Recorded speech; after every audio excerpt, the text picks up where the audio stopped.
ನಮಸ್ಕಾರ. ನಾನು ಗೌರವಿಸುವಂಥ ಚಿತ್ರರಂಗದ ಗಣ್ಯರು ಎಲ್ಲರೂ ಇಲ್ಲಿದ್ದೀರಿ. ತಮ್ಮೆಲ್ಲರಿಗೂ ಮಾಧ್ಯಮ ಮಿತ್ರರಿಗೆ ನಮಸ್ಕಾರ. ಯಾವುದೋ ಒಂದು ಫಿಲ್ಮ್ ನೋಡ್ತೀರಿ, ಓಪನಿಂಗ್ ಶಾಟೇ ಅಲ್ಲಿ ಒಂದು ಎವರೆಸ್ಟಿಂದ ಹಂಗೆ ಡ್ರೋನ್ ಕೇಳಕ್ಕೆ ಬಂದರೆ ಅಲ್ಲಿ ಹೀರೋ ಹೀರೋಯಿನ್ ಒಬ್ರೊಬ್ಬರನ್ನ ತಪ್ಕೊಂಡು ಹಾಗೇ ಹಿಮಾಲಯದಲ್ಲಿ ಉರುಳ್ಕೊಂಡು ಬರ್ತಾರೆ. ಅದನ್ನ ನೋಡಿ ಒಂದು ಕರಡಿ ಡ್ಯಾನ್ಸ್ ಮಾಡ್ತೆ. ಇದ್ರೇನೋ ಒಂದು ಶಾಟ್ ಅಲ್ವಾ? ಅಲ್ಲಿ ಆ್ಯಕ್ಚುಲಿ ಏನು ನಡೆದಿರುತ್ತೆ ಅಂದರೆ, ಶೂಟಿಂಗ್ ಒಂದೇ ಶಾಟಲ್ಲಿ ಮುಗಿದಿರುತ್ತೆ. 4 ಗಂಟೆಗೆ ಒಬ್ಬ ಒಂದು ಚೀಟಿ ತೊಗೊಂಡ್ಬರ್ತಾನೆ. ಸರ್, ಲೊಕೇಶನ್ ಚಾರ್ಜ್ ಇಷ್ಟು, ಡ್ರೋನ್ ಹೈಯರ್ ಇಷ್ಟು, ಡ್ರೋನ್ ಆಪರೇಟರ್ ಇಷ್ಟು, ಹೀರೋಯಿನ್ ಮೇಕಪ್ ಇಷ್ಟು, ಹೀರೋ ಹೇರ್ ಸ್ಟೈಲ್ ಇಷ್ಟು, ಕ್ಯಾರವಾನ್ ಇಷ್ಟು. ಈ ಬಿಲ್ ಕಟ್ಟೋರು ಯಾರು? ಈ ಬಿಲ್ಲನ್ನು ಕಟ್ಟೋರು ಯಾರು ಸರ್? ಕರಿಮಣೆ ಮಾಲೆ ನಾನಲ್ಲ ಅಂತ ಎಲ್ಲರೂ ಹೋಗ್ಬಿಡ್ತಾರೆ. ಕಟ್ಟೋರು ಒಬ್ಬರೇ, ನಮ್ಮ ನಿರ್ಮಾಪಕರು.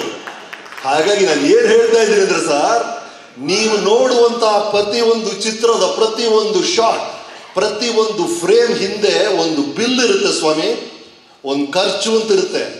ಅದನ್ನ ನಿಭಾಯಿಸೋರು ಯಾರು? ಅವರೇ ಪ್ರೊಡ್ಯೂಸರ್. ಹಾಗಾಗಿ ಈ ಪ್ರೊಡ್ಯೂಸರ್ ಹೆಂಗೆ ಎಂಥ ಕೆಲಸ ಅಂದರೆ, ನೀವು ಕಣ್ಣಾರು ನೋಡ್ಬೇಕು. ಅದು ಪ್ರೀ ಪ್ರೊಡಕ್ಷನ್ ಶುರುವಾಗಿ production, post production, distribution, poster ಅಂತ ಖರ್ಚು ಮಾಡ್ತಾನೆ ಇರ್ತಾರೆ ಅವರು. ಖರ್ಚೆಲ್ಲ ಮಾಡಿ ಫಿಲ್ಮ್ ರಿಲೀಸ್ ಆಗಿ ಆ ಬಾಕ್ಸ್ ಆಫೀಸಲ್ಲಿ ಒಬ್ಬ ಚಿತ್ರರಸಿಕ ಬಂದ ಮೊದಲನೇ ಟಿಕೆಟ್ ತಗೊಳ್ತಾನಲ್ಲ, ಅವನು ದುಡ್ಡು ಕೊಟ್ಟು ಫಸ್ಟ್ ಟಿಕೆಟ್ ಸೇಲ್ ಆದ್ಮೇಲೆ ಅವನ ಚಿತ್ರ ಹಿಡ್ಸಿದ್ರೆ ಖರ್ಚು ಮಾಡೋರು ಒಬ್ಬರು 6 ಕೋಟಿ ಜನ ವಾಪಸ್ ಕೊಡ್ತಾರೆ ಆ ದುಡ್ಡನ್ನ. ಅಂತ ಅದ್ಭುತವಾದಂಥ ಕೆಲಸ ಕ್ಷೇತ್ರ ಇದು ಪ್ರೊಡ್ಯೂಸರ್ ಅನ್ನೋದು. ನೀವು ಹೆಂಗ್ ಬೇಕಾದ್ರೆ ಈ 90 ಇಯರ್ಸ್ ನೋಡಿದ್ರಲ್ಲ, ಹೆಂಗ್ ಬೇಕಾದ್ರೆ ವಿಂಗಡಿಸಿ ನೀವು, black and white, colour, cinemascope, blockbuster, pan India, ಹೆಂಗ್ ಬೇಕಾದ್ರೆ ವಿಂಗಡಿಸಿ. ಆ ಎಲ್ಲ ವಿಂಗಡಣೆಯಲ್ಲೂ ಸಿಂಹ ಪಾಲು ಅಂದ್ರೆ ನಮ್ಮ ನಿರ್ಮಾಪಕರದು. ಹಾಗಾಗಿ ಆ ನಿರ್ಮಾಪಕರು ಎಲ್ರಿಗೂ ಧನ್ಯವಾದಗಳು. ಈಗ ನಾನು 140 ಚಿತ್ರ ಮಾಡಿದ್ದೀನಿ ಅಂದ್ರೆ ಆ ಅವಕಾಶ ಕೊಟ್ಟಂತ ಪ್ರತಿಯೊಬ್ಬ ನಿರ್ಮಾಪಕರಿಗೂ, ನನ್ನ ಮೊದಲನೇ ಚಿತ್ರದಿಂದ ಇತ್ತೀಚಿನ ಚಿತ್ರದವರೆಗೂ ಆ ಎಲ್ಲ ನಿರ್ಮಾಪಕರಿಗೂ ಥ್ಯಾಂಕ್ಸ್ ಹೇಳುವಂತ ಸಮಯ. Thank you very much. ಯಾಕಂದ್ರೆ ಚಿತ್ರರಂಗದಲ್ಲಿ ಕಲಾವಿದರು ನಾವೆಲ್ಲರೂ ಕೊನೆಗೆ ಎಲ್ಲ ಕಲಾವಿದರೆಲ್ಲ ಉಳಿಯೋದು ಅವರ ಪ್ರತಿಭೆಯಿಂದ, ಅದ್ರಲ್ಲಿ ಡೌಟೇ ಇಲ್ಲ. ಆದರೆ ಆ ಪ್ರತಿಭೆಗೆ ಒಂದು ವೇದಿಕೆ ಕೊಡೋದು, ಒಂದು ಅವಕಾಶ ಕೊಡೋದು ಒಬ್ಬ ನಿರ್ಮಾಪಕ. ಆ ಚಿತ್ರರಂಗದಲ್ಲಿ ಅವಕಾಶಕ್ಕಿಂತ ದೊಡ್ಡದಾದ ಇನ್ನೊಂದು ವಿಷಯ ಇಲ್ಲ.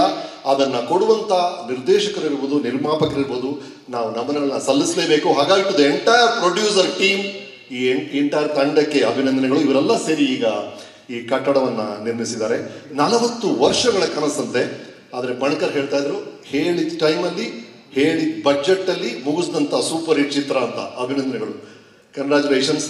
ಇದನ್ನ ಇನಾಗ್ರೇಷನ್ ಸದ್ಯದಲ್ಲೇ ಮಾಡ್ತಿದ್ದಾರೆ. ಈ ಕಟ್ಟಡ ಬರೀ ಈ ರೂಫು, ಫ್ಲೋರು, ಮಾರ್ಬಲ್ಲು, ವಾಲ್ಸು, ವಾಲ್ಪೇಪರು ಅನ್ನೋ ಬರೀ ಕಟ್ಟಡವಾಗಿಲ್ಲದೆ ಅದ್ಭುತವಾದಂಥ ಕಥೆಗಳು ಹುಟ್ಟಿದಂಥ ಜಾಗ ಆಗಲಿ, ಅದ್ಭುತವಾದಂಥ ಚಿತ್ರರಂಗದ ಏಳಿಗೆಗೆ ಕಾರಣ ಆಗುವಂಥ ನಿರ್ಧಾರಗಳನ್ನು ತಗೊಂಡಂಥ ಜಾಗವಾಗಲಿ, ಚಿತ್ರರಂಗದಲ್ಲಿರುವಂಥ ಮನಸ್ತಾಪಗಳು, ವೈಮನಸ್ಸುಗಳನ್ನು ಪರಿಹಾರ ಸಿಕ್ಕದಂಥ ಜಾಗವಾಗಲಿ, ಹೇಗೆ ರಾಜಕೀಯಕ್ಕೆ ಒಂದು ವಿಧಾನಸೌಧ ಸಿಕ್ಕಿದೆಯೋ ಅದೇ ಥರ ಚಿತ್ರರಂಗಕ್ಕೆ ಶೋಭೆ ತರುವಂಥ ಜಾಗವಾಗಲಿ ನಿಮ್ಮ ಈ ಕನಿಸಂ ಕಟ್ಟಡ.